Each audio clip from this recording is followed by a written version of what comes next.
সব আগের মতন হয়ে গেছে।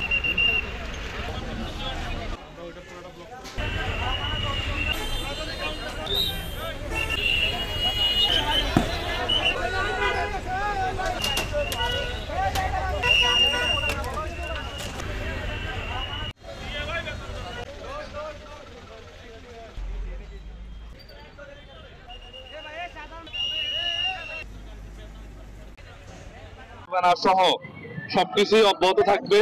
আর এছাড়াও আমাদের যেটা সিদ্ধান্ত হয়েছে যে নির্দিষ্ট এরিয়ার ভিতরে যেখানে পার্কিং না সেখানে পার্কিং করলে ডাম্পিং করা সহ তার হচ্ছে অন্যান্য যে কার্যক্রম জরিমানা সকল কার্যক্রম মামলা প্রসেস দেওয়া মামলা দেওয়া এই কার্যক্রমগুলো চলবে আমাদের।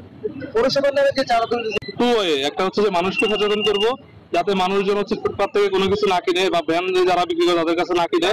পাশাপাশি আমরা এই জায়গায় অভিযান করবো।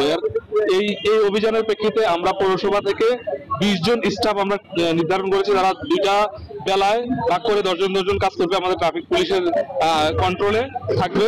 এর পাশাপাশি আমাদের পুলিশ সুপার মহোদয় আমাদের আশ্বস্ত করেছেন জেলা পুলিশ থেকে ওনারা এখানে লোকবল বৃদ্ধি করবেন রেগুলার, যাতে আমাদের এই অভিযানটা অব্যাহত থাকে এইটা আমরা পরিকল্পনা গ্রহণ করেছি। এর পাশাপাশি আমরা নির্দিষ্ট কিছু এরিয়া সিলেক্ট করেছি যে এরিয়ার বাইরে কোনো সিএনজি বা কোনো কিছু দাঁড়াতে পারবে না।